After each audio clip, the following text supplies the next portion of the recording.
C'est la seule entreprise en Bretagne et peut-être en France à n'avoir jamais délocalisé la moindre des étapes de fabrication. Mais c'est toujours au service du beau. Et ce beau, il faut aller le chercher parce que le beau peut sauver le monde. La mission que nous avons écrite, c'est de continuer à fabriquer des beaux vêtements durables, désirables et éternels en sauvegardant les savoir-faire textiles traditionnels en France.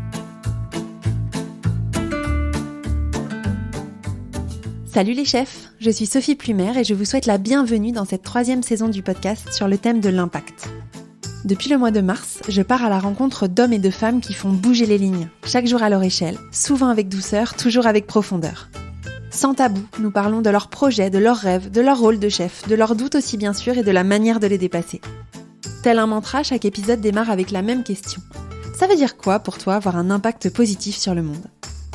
Aujourd'hui, j'ai posé cette question à Sylvain Flett, le directeur général de Leminor, une entreprise de fabrication de vêtements exceptionnels qui a plus de 100 ans. Si vous avez entendu les extraits qui précèdent cette introduction, vous avez compris que nous allons parler de beau, de préservation des savoir-faire et d'ancrage territorial. Ce n'est un secret pour personne, je suis bretonne et la marque Leminor a bercé mon enfance et celle de mes grands-parents. Mais elle avait disparu des radars depuis plusieurs années, alors quand je l'ai vue renaître de ses cendres en 2018, mon cœur a fait boum. Boum parce que quand on parle d'impact, on ne pense pas à la mode. Et pourtant, Sylvain et Jérôme ont réussi leur pari. Celui de reprendre et de développer une entreprise au savoir-faire unique en France à 2 doigts de disparaître. Celui de proposer une voie plus responsable pour l'industrie textile. Et enfin, celui de créer des vêtements beaux et durables qu'on a envie de porter et de transmettre à l'infini. Pour chef, Sylvain a accepté de me raconter l'histoire et la nouvelle vie de Leminor, ainsi que l'engagement qu'il met pour préserver le patrimoine humain de cette entreprise. J'espère que cet épisode vous fera comprendre que même quand cela semble impossible, il existe une voie, celle de l'impact positif et du beau. Si ces messages résonnent pour vous, je vous invite à vous abonner à Chef sur votre application de podcast préférée et à laisser une note et un commentaire, notamment sur Apple Podcast et Spotify. Ça prend vraiment 15 secondes et ça m'aide beaucoup à valoriser les messages et les initiatives de mes invités, et donc à faire rayonner l'impact positif dans le monde. Je vous souhaite une excellente écoute de ma conversation avec Sylvain Flett de Leminor et je vous retrouve en fin d'épisode pour le débrief.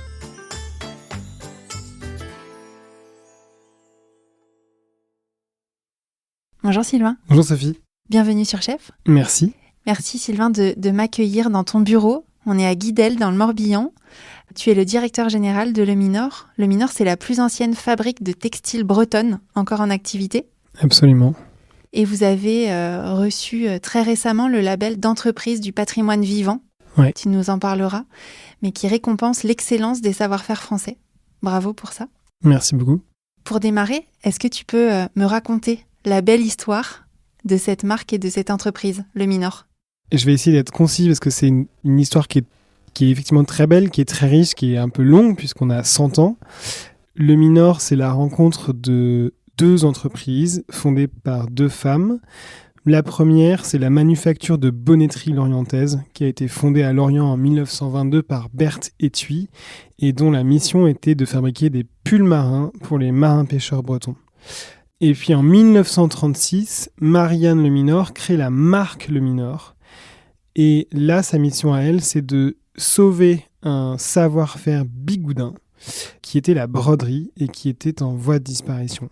Alors aujourd'hui, nous ne faisons plus de broderie, néanmoins cette sauvegarde des savoir-faire traditionnels, historiques, elle est encore au cœur de tout ce qu'on fait, de notre activité, et c'est même notre mission principale. Et c'est donc la fusion de ces 2 entreprises en 1982 qui va donner l'entreprise que nous sommes aujourd'hui, donc Leminor, basée à Guidel, dans le Morbihan, à côté de Lorient, dans ces murs que nous avons rebâtis un tout petit peu parce qu'on a fait des travaux en 2021 et 2022.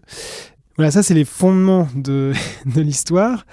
Ce qu'il faut retenir, c'est que effectivement, Leminor est la plus ancienne bonnetterie bretonne encore en activité et même la plus ancienne fabrique textile bretonne encore en activité, que c'est la seule entreprise en Bretagne et peut-être en France à n'avoir jamais délocalisé la moindre des étapes de fabrication.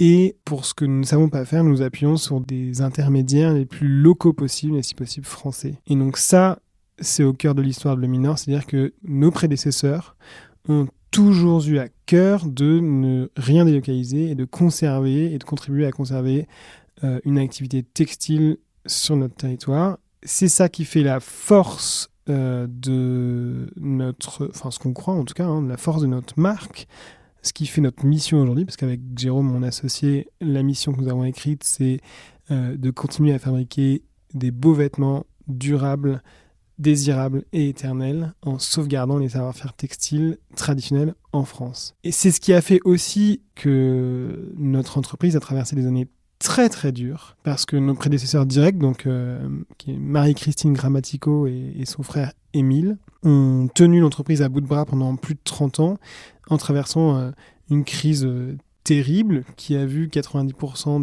des emplois dans le textile disparaître et 90% des entreprises textiles en France tout simplement fermer.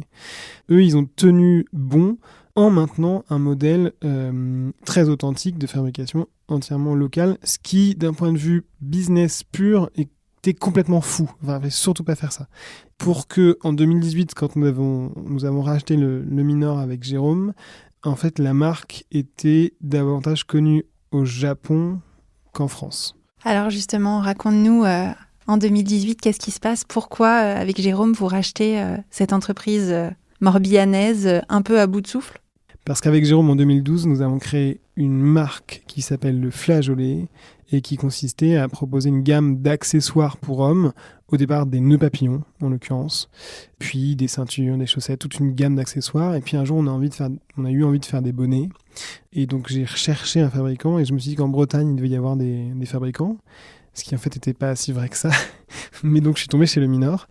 On a été reçu par Marie-Christine Grammatico, qui nous a fait visiter l'atelier et qui nous a reçus extrêmement bien et qui nous a fait une première collection de bonnets à notre nom, à nos couleurs, avec nos points de tricot, avec ça. Donc un travail en fait en marque blanche de la part de l'atelier Le Minor pour la marque Le Flageolet. Donc c'est cette première rencontre qui nous fait découvrir le Minor. Et on revient en 2017 et là, Marie-Christine Grammatico nous annonce qu'elle cherche un repreneur. Il ne cherchait pas n'importe quel repreneur, il ne cherchait pas à se créer une retraite dorée en maximisant leurs profits. Ce qu'ils voulaient, c'était que les repreneurs les assurent de la reprise de la totalité des salariés et s'engagent à faire renaître la marque Le Minor en France, puisque la marque Le Minor avait quasiment disparu en France. Et donc nous, comme on était un projet indépendant et qu'on n'avait pas de marque concurrente sur le territoire à la marque Le Minor, et on s'est engagé à fond pour ça. Et puis, comme on n'avait pas d'atelier concurrent à Le Minor et que le projet d'industriel, le projet de fabrication entièrement intégré et entièrement local nous passionnait, évidemment qu'on a sans mal répondu à cette promesse-là aussi qui était demandée. Qu'est-ce que ça signifie pour toi avoir un impact positif sur le monde ? Alors, c'est une très grande question à laquelle c'est pour ça que je te la pose. Je pense que du coup, c'est en ça que ton podcast est bien parce que je pense que personne n'a une réponse. Je ne sais pas s'il y a des réponses toutes faites, mais en tout cas, la somme de tes invités vont pouvoir apporter des éléments de réponse. Qu'est-ce que c'est qu'avoir un impact positif ? Je pense que j'ai pas la prétention d'avoir une réponse là-dessus. Ce qui est sûr, en revanche, c'est que effectivement, je pense qu'il faut que chacun prenne sa part et qu'il y a une notion d'engagement qui est importante. Si on revient sur le Minor, moi, je n'ai pas racheté le Minor avec Jérôme pour avoir un impact positif sur le monde, mais en tout cas avoir un impact positif sur cette marque, son histoire et les savoir-faire textiles. À notre toute petite échelle, déjà dans ce petit domaine-là, on prend notre part, on joue notre rôle et on s'engage plutôt très sérieusement et très intensément en tout cas. C'est un vrai combat parce que c'est vrai qu'en reprenant cette entreprise et en faisant ce métier-là et en faisant les produits qu'on fait de la manière dont on les fait, elle apporte une vraie réponse très très authentique à toutes les problématiques de l'industrie textile au niveau mondial. Parce que le problème principal de l'industrie textile, à qui on reproche d'être la deuxième industrie la plus polluante au monde, ce qui est une place qui n'est pas très jolie. Le problème principal, c'est la surconsommation, c'est-à-dire et la surproduction du coup qui va avec.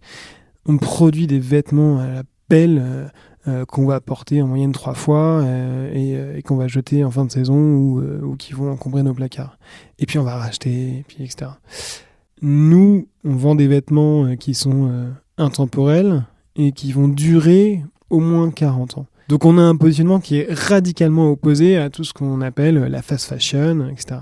Nous, notre mode de production, il est raisonné parce que on fabrique des vêtements qui durent longtemps, donc qu'on n'a pas besoin de racheter tous les ans, qui sont indémodables, donc qui s'affranchissent quand même des contraintes et des dictates de la mode, et puis qui sont fabriqués localement et donc qui ont un impact, donc là pour le coup un impact positif, puisqu'ils sont ce mode de production, ce mode d'entreprise est créateur d'emplois en local.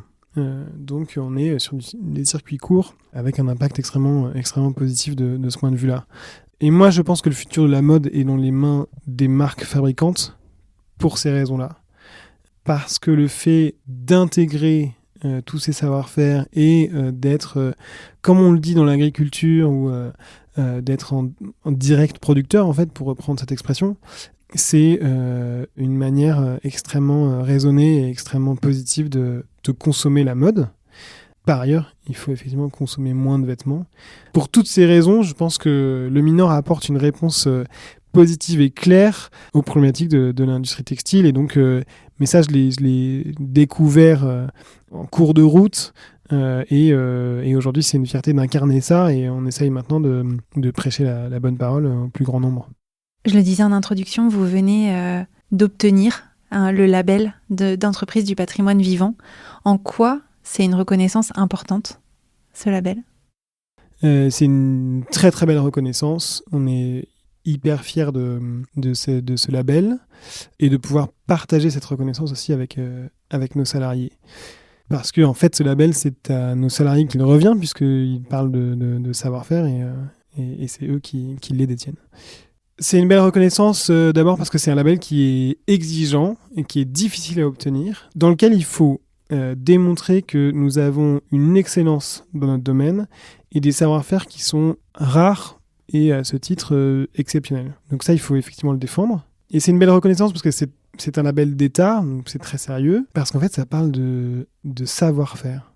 Et ça, pour nous, c'est au cœur de notre mission, la sauvegarde des savoir-faire.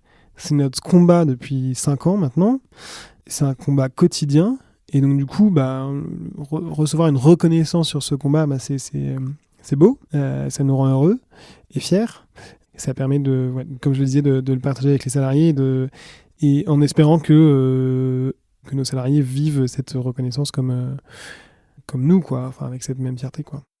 Justement, j'aimerais t'entendre sur tes équipes, sur ce savoir-faire, sur le lien qui existe dans votre entreprise.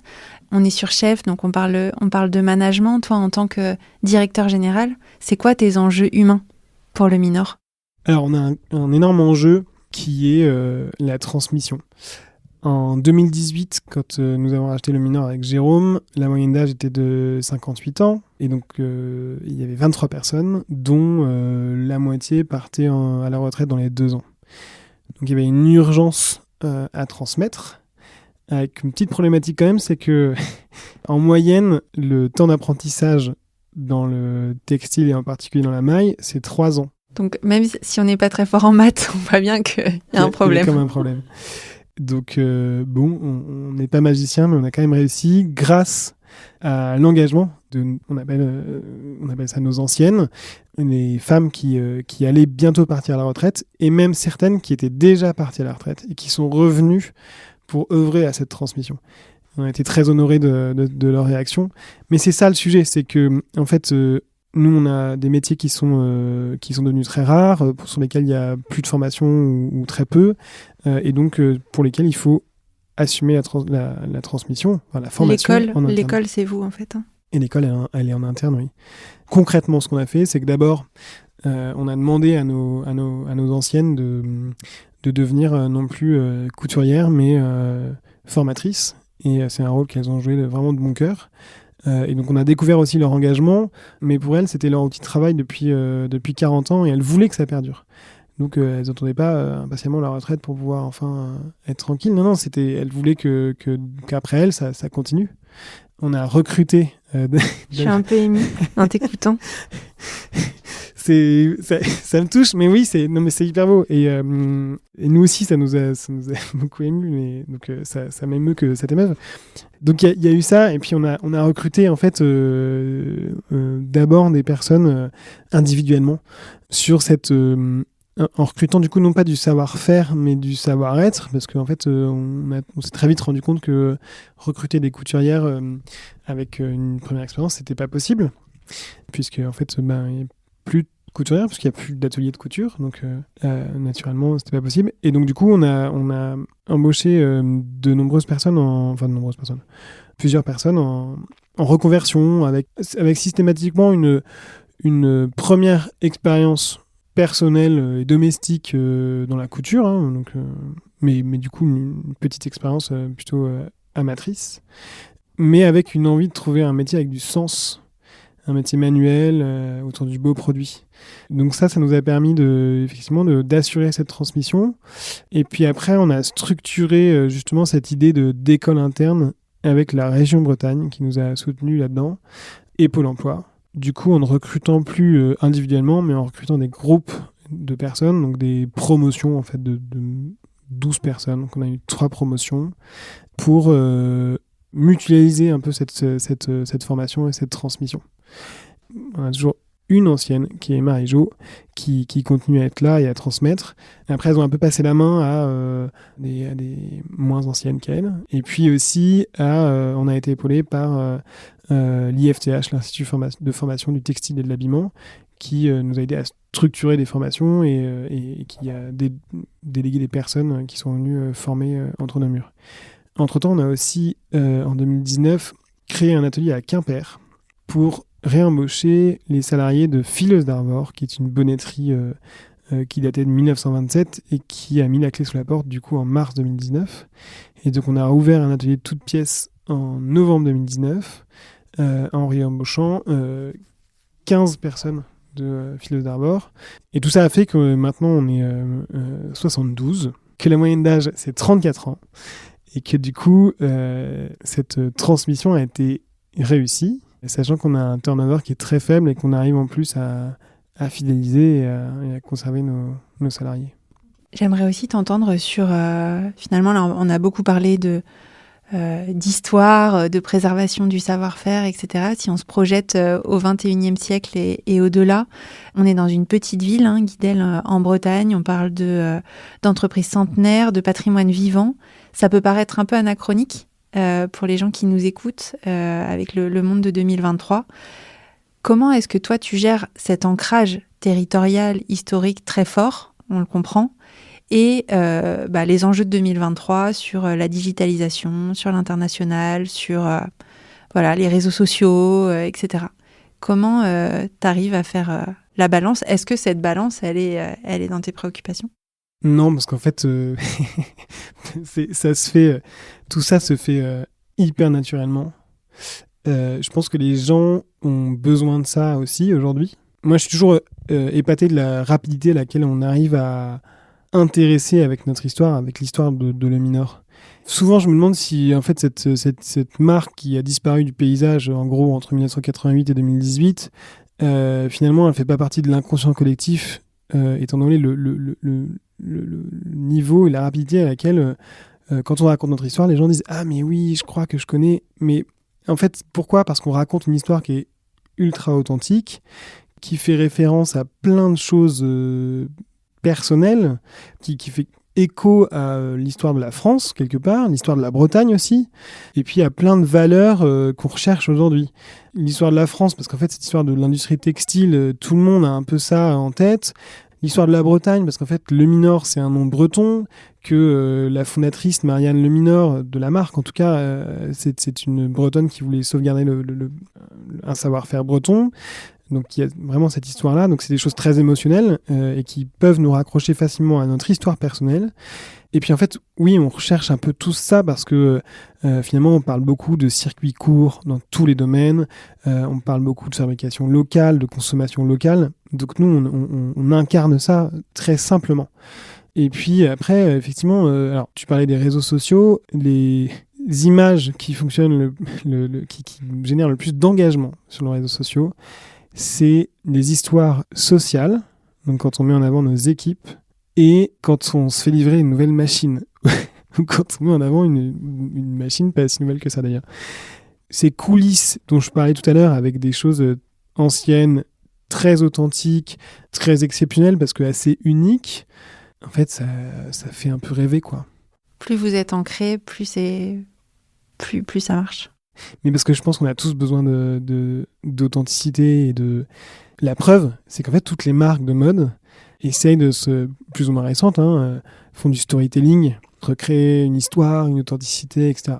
Nous, je dis pas qu'on est mieux que les autres, mais effectivement, le storytelling, il est facile, puisque en fait, le Minor a une histoire qui est dingue.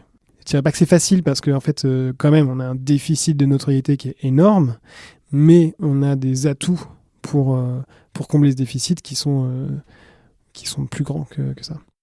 À travers ma question, c'était aussi... bien sûr, vous êtes sur les réseaux sociaux, bien sûr, vous êtes sur Internet, bien sûr, vous vendez, tu parlais du Japon, je t'ai pas fait trop parler sur ce sujet-là, mais vous vendez à l'international et vous avez un gros marché au Japon, donc c'est pas parce que vous êtes très ancré en Bretagne que vous n'êtes qu'en Bretagne. Exactement. Alors pour le Japon, aujourd'hui on a rééquilibré, puisque aujourd'hui les marchés japonais représentent un tout petit peu plus que 50% de notre chiffre d'affaires, et en 2018 c'était 90%. Donc on a rééquilibré parce que déjà notre mission c'était de faire renaître la marque Le Minor en France, donc on y arrive petit à petit, et puis parce qu'on ne voulait pas dépendre d'un seul marché évidemment. Mais la réponse elle est un peu la même, parce qu'au fait au Japon, les Japonais quand ils achètent la marque Le Minor, parce que on a un coton qui est très authentique, qui a un toucher, qui raconte une histoire. On a des modes de fabrication qui sont à l'ancienne, et donc eux quand ils viennent visiter l'atelier, qui voient ces vieilles machines sur lesquelles on tricote nos tissus, qui voient nos images d'archives, ça les passionne. Effectivement, au Japon, les gens ont une grande capacité, un grand respect pour le savoir-faire, pour leur savoir-faire à eux. Il y a énormément d'entreprises multiséculaires, énormément de respect pour les savoir-faire traditionnels, qui sont encore très, très ancrés. Et ils ont aussi une capacité du coup à déceler les savoir-faire historiques et anciens dans d'autres cultures, d'autres civilisations, et à les importer. Donc ils ont fait ça avec plusieurs savoir-faire internationaux, et c'est eux qui ont sauvé le Minor dans les années 90, parce qu'ils se sont mis à importer nos marinières traditionnelles. Alors c'est surtout des marinières, c'est pas beaucoup de laine, reconnaissant dans la fabrication de nos ateliers des savoir-faire hyper authentiques et historiques, qui incarnaient du coup, plus que le savoir-faire d'ailleurs, d'élégance à la française. J'ai 2 dernières questions pour toi, Sylvain. À titre personnel, qu'est-ce que cette aventure, le Minor, t'a apporté, et comment est-ce qu'elle a transformé ta vision du monde, si elle l'a transformée? J'ai pas une réponse très philosophique à cette question. Je pense que le Minor incarne un modèle vraiment sain et authentique dans la mode. Donc à cette échelle-là, c'est-à-dire à l'échelle de la consommation de vêtements, tout simplement, c'est sûr que ça a un impact, parce que ça me... Enfin, c'est bête à dire, mais évidemment, je suis très sensibilisé à ça, et je fais attention à la provenance des choses, au mode de fabrication. Je m'habille, j'achète très peu de vêtements neufs, à part évidemment chez le Minor. Donc bon, ça c'est pas du tout une vision, j'en ai conscience. Mais en extrapolant, c'est sûr que ça éduque quand même au sens des choses, à avoir en fait un rôle, par son rôle de consommateur, sur le monde. C'est-à-dire qu'effectivement, quand on a découvert tout ça, et quand on est à la tête d'une entreprise qui incarne un modèle hyper responsable, hyper intégré, hyper vertueux, évidemment que ça a un impact sur sa manière à soi de consommer. Mais évidemment que en sortant du bureau, je peux pas aller aller faire la queue devant Shein, évidemment. Mais ça transpire un peu sur l'ensemble des modes de vie et de consommation qu'on peut avoir par ailleurs, que ce soit les modes de déplacement, l'alimentation, etc., quoi. Donc c'est ça, mais encore une fois, c'est très humble et c'est à petite échelle et je ne veux pas du tout être donneur de leçons, mais je pense qu'on a la chance d'être à la tête d'une entreprise qui incarne un modèle responsable, sain et nécessaire aujourd'hui. Est-ce que tu as un dernier message pour les chefs qui nous écoutent et qui ont envie, eux aussi, de prendre part à la sauvegarde du patrimoine vivant français ? Alors, le premier message, il est simple, c'est que, en fait, si il y a parmi les personnes qui nous écoutent, certaines qui ont envie de défendre et de soutenir le patrimoine vivant français, la première manière très concrète que je leur propose, c'est d'aller acheter donc, sur le site leminor.fr des marinières, des pulls marins, mais aussi, on fait pas que des produits traditionnels, donc il faut aussi aller découvrir un petit peu nos gammes, qui sont aussi, on propose en fait des vêtements tendance dans l'air du temps, mais bien faits et qui dureront des années. Non, après, ce que j'aimerais partager, c'est que effectivement, ce modèle, le Minor, en fait, on est dans le textile, on est un peu tout seul, mais il y a des modèles d'entreprise comme ça qui viennent défendre un savoir-faire historique, ancien, et cette richesse du patrimoine, on a la possibilité effectivement de la soutenir en tant que consommateur, tout simplement. Et c'est la meilleure manière concrète de soutenir. Alors du coup, les entreprises du patrimoine vivant, il faut un peu aller les chercher. Ouais, il y a un petit travail de chineur pour aller découvrir, parce que c'est souvent les entreprises qui ont un savoir-faire précieux, qualitatif, beau, toute leur énergie y passe, et donc il reste peu d'énergie pour communiquer et se faire connaître. Le label EPV sert un peu à ça, donc allez sur le site EPV, découvrir un petit peu tout ce qui peut se passer dans votre région. Même sur le site EPV, il faut chercher, il faut aller fouiller un petit peu pour trouver la liste, mais ça vaut le coup, et dans tous les domaines. Et puis nous, on a la chance de travailler avec un filateur dans les Vosges, avec un fabricant, un tisserand en fait, qui s'appelle Tournier, qui est à côté de Castres. Et à chaque fois, c'est des rencontres incroyables, parce que ce sont des histoires souvent de famille, mais au moins de savoir-faire qui se transmettent, qui se défendent, qui souffrent. Mais c'est toujours au service du beau. Et ce beau, il faut aller le chercher, parce que le beau peut sauver le monde. Merci beaucoup Sylvain, c'est un super mot de la fin. Et celles et ceux qui nous écoutent et qui me connaissent un peu savent à quel point moi je suis attachée au beau et à quel point c'est important pour moi. Donc ça les fera sourire, je pense. Merci beaucoup Sylvain. Merci beaucoup Sophie. Alors qu'avez-vous retenu de ma conversation avec Sylvain ? J'ai sélectionné quelques phrases clés qui vont me servir de trame pour ce débrief. Nous, on vend des vêtements qui sont intemporels et qui vont durer au moins 40 ans. À travers cette phrase, Sylvain incarne vraiment une action durable et à impact positif. Durable, car il ne produit pas des vêtements que les gens vont porter 1 an ou 2 ans. Il produit des vêtements pour que ses clients les portent toute leur vie, voire les lèguent à leurs enfants. Donc cet état d'esprit les oblige chez Leminor à penser leur impact sur le long terme, en termes de matière, en termes de style, en termes de couleur. Donc j'ai envie de vous poser la question, quand vous produisez une action, est-ce que vous avez en tête la durée de vie de cette action ? Est-ce que vous dépensez plutôt votre énergie pour des choses très éphémères, ou est-ce que vous cherchez à dépenser votre énergie pour des choses qui sont plus durables ? Notre rayon d'action ne peut pas toujours durer 40 ans, mais c'est intéressant, je trouve, d'autant plus quand on est chef, de se poser la question pour essayer de maximiser la durée de notre action. On a demandé à nos anciennes de devenir non plus couturières, mais formatrices. Et c'est un rôle qu'elles ont joué vraiment de bon cœur. J'ai toujours beaucoup d'émotions pour les élans collectifs. On est habitué à avoir des élans collectifs dans le sport, mais parfois moins dans le monde de l'entreprise. Alors quand Sylvain m'a raconté la mobilisation des anciennes couturières de Leminor, dont certaines étaient parties en retraite et ont repris du service pour transmettre leur savoir-faire, forcément je pleure, et je pleure à chaque fois qu'il me raconte cette histoire. Je suis aussi émue car à l'heure où le savoir-faire de nos profils seniors ne sont pas perçus comme des trésors en entreprise, où à partir de 50 ans on est parfois moins valorisé, moins promu, moins formé, l'exemple de Leminor est encore une fois un exemple qui me donne de l'espoir. Et si chaque entreprise se mettait dans une logique de conserver son patrimoine vivant, de valoriser les savoir-faire, les petits gestes de celles et de ceux qui ont fait l'entreprise depuis tant d'années, je pense qu'on agirait avec beaucoup plus de conscience et donc d'impact positif. Mais avec une envie de trouver un métier avec du sens, un métier manuel autour du beau produit.